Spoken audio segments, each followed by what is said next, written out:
Bonjour chers amis, je suis vraiment ravi de vous retrouver aujourd'hui dans le cadre de cette nouvelle émission intitulée « La victoire dans le mariage ». Et aujourd'hui, le thème que nous allons aborder est celui-ci, le mariage est un combat. Bien-aimés dans le Seigneur, mon message d'aujourd'hui est celui de vous sensibiliser sur le fait que le mariage est un combat et un combat de tous les jours. Un combat qui va nous accompagner depuis le début de notre mariage jusqu'à la fin de notre vie. Pourquoi le mariage est un combat? Parce que tout le long de notre mariage, nous serons attaqués, nous serons assaillis. Il y aura des problèmes, il y aura des difficultés. Mais le créateur du mariage, c'est lui qui nous a envoyés, c'est lui qui nous a donné cette occasion-là de vivre en couple. Le créateur du mariage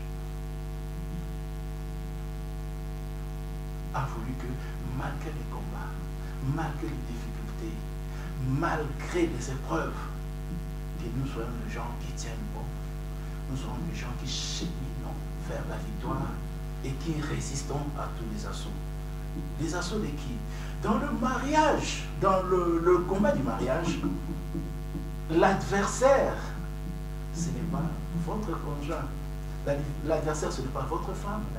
L'adversaire, ce n'est pas votre mari. Ce ne sont pas les enfants, ce ne sont pas les amis, ce ne sont pas les voisins, ce n'est même pas la famille. Hein? Mais l'adversaire, nous le trouvons dans la Bible, dans 1 Pierre 5, 8, quand la Bible nous dit « Soyez sobres, veillez ». Votre adversaire, le diable. Ici, la Bible nous donne une information et une information capitale. Dans votre vie, vous devez toujours savoir que vous avez un adversaire. Et cet adversaire-là s'appelle le diable. Il est l'adversaire de votre mariage. Il est l'adversaire de votre conjoint. Il est l'adversaire de votre couple. Il est l'adversaire de votre foyer. Il ne voudra pas voir votre couple prospérer. Il ne voudra pas voir votre mariage aller de l'avant. Il ne voudra pas vous voir dans la joie, dans le bonheur, dans l'amour, dans la compréhension, dans la concorde. Vous devez donc vous mettre à l'esprit que vous avez dans votre mariage un adversaire qui sera toujours là à vous combattre. Et son nom, c'est le diable. La Bible dit, votre adversaire, le diable, rôde comme un lion rugissant. Il rôde, il n'est pas loin. C'est-à-dire que même dans votre salon, il est là. Même dans votre chambre à coucher, il est là. Même dans la cuisine, il est là. Il est dans le quartier. Il est dans la famille du mari. Il est dans la famille de la femme. Il est là, il est à l'école avec vos enfants. Il rôde tout autour de vous, il n'est pas loin. Votre adversaire, le diable, rôde comme un lion rugissant. Il ne rôde pas comme un monsieur gentil qui est venu pour vous aider à avancer, pour vous aider à aller de l'avant. Mais il rôde comme un lion rugissant. Un lion qui est en train de crier, un lion qui est affamé et qui cherche la nourriture à dévorer. Et cette nourriture-là, c'est vous. Cette nourriture-là, c'est votre mariage. Cette nourriture-là, c'est votre foyer. Bien ami dans le Seigneur, celui qui entre dans son mariage en sachant qu'il a un adversaire de taille est déjà sur la bonne voie. Et comme le diable est un esprit, comme le diable n'est pas physique, qu'est-ce qu'il fait? Il va entrer. Cet esprit méchant-là, cet esprit diable va entrer peut-être dans votre mari, peut-être dans votre femme, peut-être dans un ami du couple, peut-être dans un membre de votre famille, peut-être dans un de vos enfants pour vous attaquer. Voilà pourquoi dans tout ce qui vous arrive de négatif, dans tout ce qui vous arrive de critique dans votre foyer, ne voyez pas seulement la personne physique qui se présente devant vous. Ne voyez pas seulement le mauvais comportement de ce mari que vous avez aimé, cet homme charmant, cet homme gentil, qui vous a approché, qui a demandé votre main et qui vient brusquement comme ça de changer, il devient différent, il devient colérique, il devient, je ne sais pas, égoïste, il devient impudique, il sort le soir à la maison, peut-être il ne revient pas. Et vous êtes étonné, vous vous demandez, mais cet homme, je ne savais pas, il était comme ça. Alors que vous savez bien qu'il n'était pas comme ça, il a changé. Tu dis, oh non, c'est peut-être la faute de ses amis, c'est ses amis qui l'entraînent dans les mauvais chemins.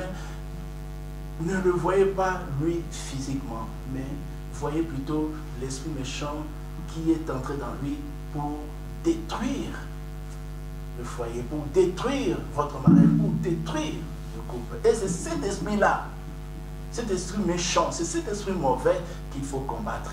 Dans la prière, dans des jeûnes, dans des sacrifices multiples, en criant en Dieu, en cherchant la face de Dieu. Voyez. Parce que quand vous tenez cet homme-là, comme ça physiquement, vous faites ce que vous voulez faire, vous déchirez les habits, vous tapez sur lui, l'esprit méchant qui est en lui n'est pas parti pour autant. Il est toujours resté là, c'est-à-dire que c'est peine perdue. Mais comme c'est un esprit méchant qui est en train de lui, vous aussi, vous devez faire recours à un autre esprit. Un autre esprit, un esprit puissant, l'esprit de Dieu, pour chasser l'esprit du diable. La Bible dit dans Jacques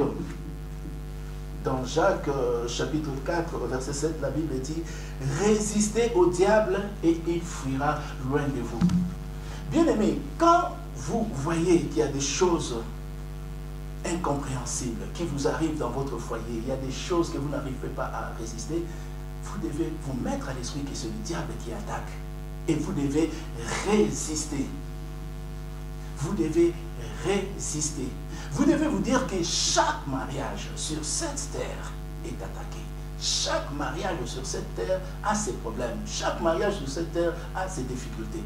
Même le mariage du président de la République, même le mariage du Premier ministre, même le mariage de votre pasteur, là où vous allez prier là-bas, le pasteur, le saint pasteur, ce saint homme-là, après avoir prié, après avoir prêché, il a aussi des difficultés dans son mariage. Parce que le diable n'épargne personne. Il y a un adage en français qui dit « Il n'est d'arbre que le vent n'est jamais secoué ». En français de tous les jours, on peut dire ça de cette manière ici. Il n'y a pas d'arbre qui n'a jamais été secoué par le vent. Mais qu'est-ce que nous constatons? Tous les arbres ont été secoués par le vent. Mais il y a des arbres qui ont résisté. Hein? Il y a des arbres qui ne sont pas tombés. Hein? Aujourd'hui, si vous allez en Afrique, vous verrez la forêt équatoriale. Mais c'est plein d'arbres qui ont résisté. Plein d'arbres. La tempête est venue, la tempête a soufflé. Peut-être l'arbre a perdu ses feuilles. Peut-être il a perdu quelques branches. Peut-être il a ployé, il était prêt de tomber. Mais l'arbre a résisté. Voyez, l'arbre, les arbres ont résisté. C'est ces arbres-là qui ont fait la forêt que nous voyons aujourd'hui. Alors, ma question avant de terminer cette vidéo est celle-ci. De quel groupe, toi, tu veux faire partie? Tu veux faire partie de ce groupe qui ont subi les assauts de la tempête, qui ont été secoués par le vent et qui se sont cassés et qui sont tombés? Tu veux faire partie de ce groupe de gens que le diable a attaqué, dont le mariage a été secoué par le diable et qui a fini par se casser?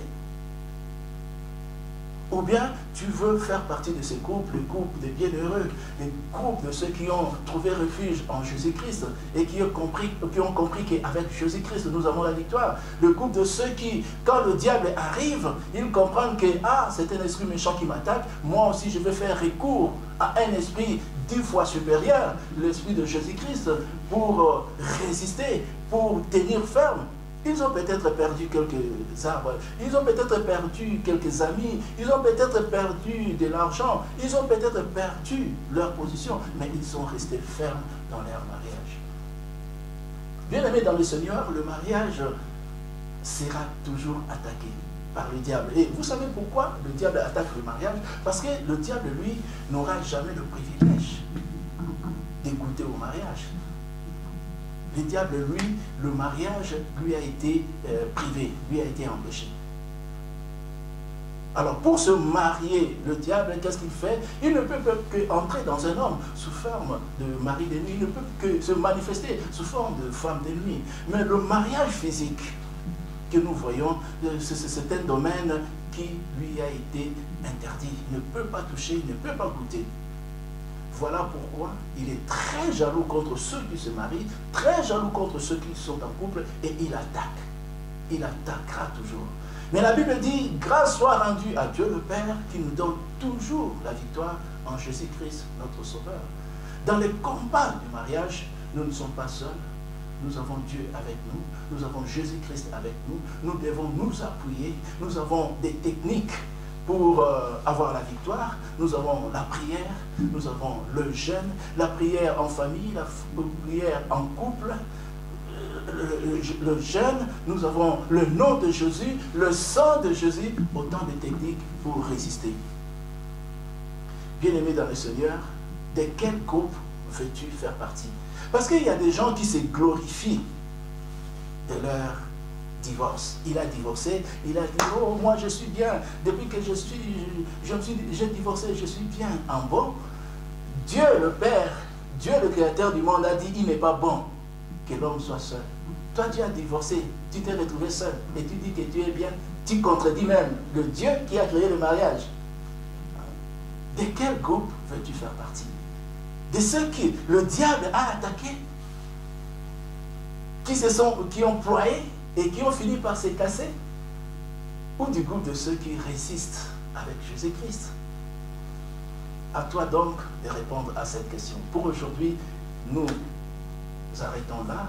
Nous allons continuer notre émission le samedi prochain, toujours dans le cadre de notre émission La victoire dans le mariage. La victoire nous appartient parce que nous appartenons à Jésus-Christ. La victoire nous appartient parce qu'à la croix de Golgotha, il y a 2000 ans, Jésus-Christ a acquis la victoire pour nous. Le divorce n'est pas notre partage. Un enfant de Dieu véritable ne peut jamais divorcer. Le divorce déjà est un mauvais signe, est un mauvais élément dans la marche d'un chrétien. Si toi, tu fais partie de ceux qui se glorifient de leur divorce, tu dois te repentir. Dieu ne t'a pas envoyé dans ce monde pour échouer dans le mariage, pour divorcer dans ton mariage. Non, le mariage n'est pas dans le programme de Dieu. Le divorce n'est pas dans le programme de Dieu. Le divorce n'a jamais été le projet de Dieu pour toi. Que le Seigneur vous bénisse. À nous revoir. À la prochaine.